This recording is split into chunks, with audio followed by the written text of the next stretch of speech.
2, Yeah. 1. So they're an activist group, Active Patriot. I don't even know we're here. And they're heading to this castle-like structure. Welcome to the Madeley Court Hotel. Madeley Court Hotel, and it looks like...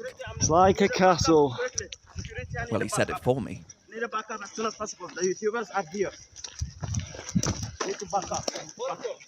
There's security.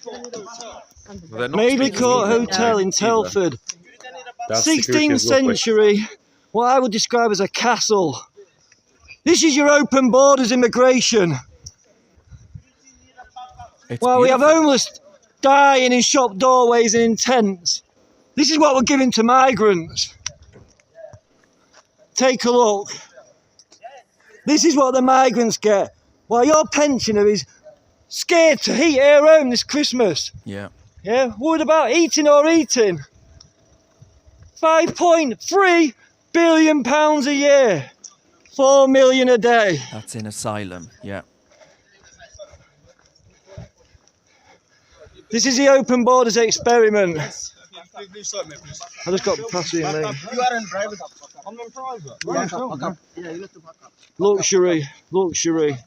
Back up. Luxury. We're just here to do a report, mate. We're not here to cause no harm. We're not here to cause no harm. What you had in your face there? You got your SIA badge?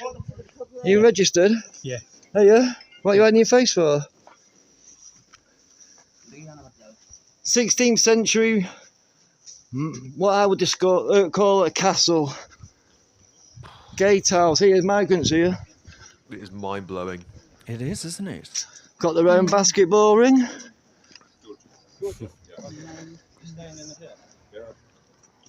Where are you from, my friend? He doesn't look Where like you from? he's starving. Georgia? Is there a war in Georgia? No English. Are you staying here? They never speak How English, long for? do they? How long you been here? He knew what your name is, didn't he? From Georgia? Is there a war in Georgia? Hey. If you want to jump on a boat from Georgia where there's not a war and be given a castle while our elderly are freezing in their homes and our homeless are dying in shop doorways, jump in a dinghy. Come on, join the open borders experiment. Come here for free and get everything because the taxpayer will pay it. I mean, I shouldn't really laugh because it's deeply, deadly serious. But the fact of the matter is, right, this is going on across the piece. I mean, that could have been a bloody wedding venue at one point. No, it is. I've been on their website looking. You can have a lovely is. wedding there, and their rooms inside, they look Well, not lovely. anymore. It's a beautiful place. I just want to pick up on the fact though that he mentions in this video that this hotel is in Telford. What happened in Telford? Yes. Well, all the grooming gang problems, right? And here in Telford, and the same in Rotherham, where they opened up, I think, about 8 migrant hotels, without consulting the community, as you can imagine, right?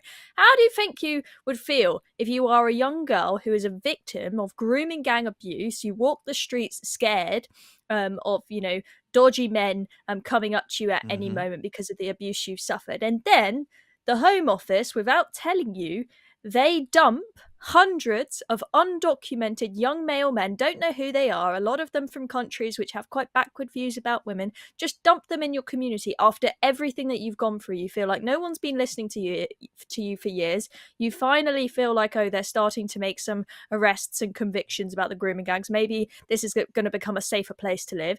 And then they do this to you. I mean, what a slap in the face. Yeah, that's a very good point, actually. The public safety point is never taken into the equation. I mean, the Southport riots happened after the massacre of 3 beautiful little girls and the injuries of many more. And you look at all of these men coming through, and it's not a matter of if, it's a matter of when the next atrocity happens. And they will have blood on their hands. And I just don't know where this ends up because the ballot box is fundamentally broken. We vote time and again for border controls. Now, what we see is a complete open border. And I don't know where that anger is ultimately channeled. before things get pretty nasty indeed. And I could actually go to prison for saying that, by the way. Chloe could go to prison for what she's just said, because yesterday I documented on Reasoned that someone has been banged up, pleaded guilty for saying that Muslims perpetrated the grooming gang atrocity that Chloe mentions. Now, for saying that, this former professional cage fighter or boxer or something like to that effect is in prison. And he's been there since August in custody.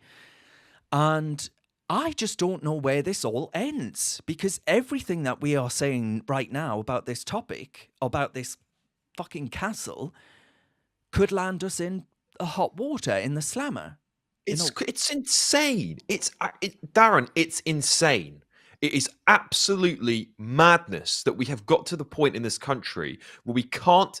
This is censorship, obviously, but to the extent the British public can no longer criticise one of the cornerstones of this government's political agenda, which is open borders. They are not stopping these people. They said they were going to shut these hotels down. And we, as the British public, should have a right to question, one, why are the hotels still open if you said you were going to get rid of them? Two, how many people are coming into the country? And three, where are they coming from? These are absolutely normal questions for any human to ask. To censor yourself is a disgrace.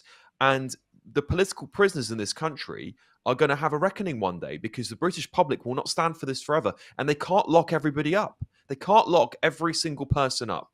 They can't. They can't do it. They really can't. It'd be impossible for them to do it. So we need more people to speak up, because more people that speak up leads us to change. While they can lock up the vocal minority of people, they will do it. But when that stops, they'll have to change tact. And I'm still waiting for the day for the vast amount of British people to wake up.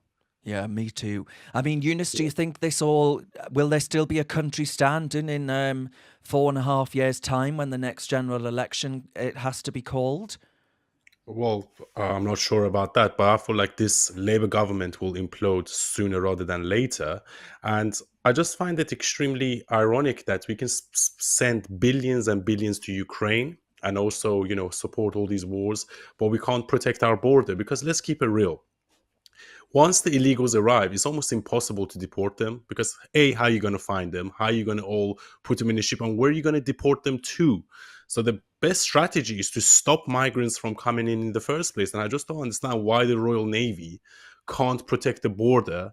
And it's not that difficult a job, just to stop every single dinghy from coming in and just basically have a wall of ships that stop people from crossing over. And the estimates are millions of people have already crossed in the last 5 or 6 years, millions. And these people, obviously, not all of them are bad people, but fundamentally, when you can't look after your own people, then why are you spending billions? And I think it was 11 million pounds per day, not even 4 million pounds. We spent 11 million pounds per day to look after illegal migrants up and down the country, putting them in hotels. They get given free meals a day, and most of them get asylum anyway. And as Chloe said, in Telford, there was a grooming gangs, and we throw in prison people like Tommy Robinson that expose these gangs, right? So it's bad policy. It's really bad policy.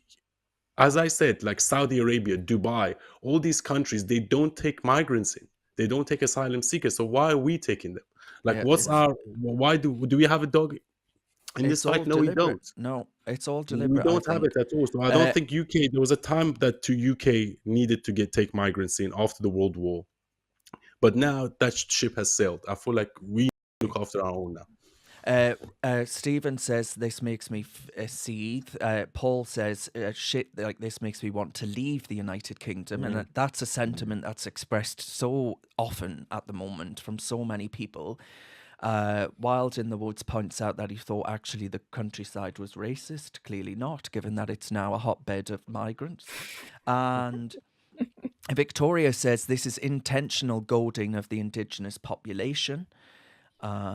Stephen says, shocking, what the hell is going on? They really couldn't give a flying fig about our children, do they? By they, I mean our effing elites. And Stu says, they say they are going for growth by immigration, but it's actually gerrymandering for a bigger base. And then finally, Paul says, we managed to stop the Germans invading, but not the small boats. Still watching? Well, I've got a quick ask for you. Recent UK, we're fighting the woke and inspiring young Brits, but we need your help to go bigger. We're hosting a fundraiser and would love you to sign up and share the link on the big day. It's easy, it makes a massive impact, and there are prizes for top fundraisers. Click the Google form in the description to join us. Cheers very much. Let's keep going together.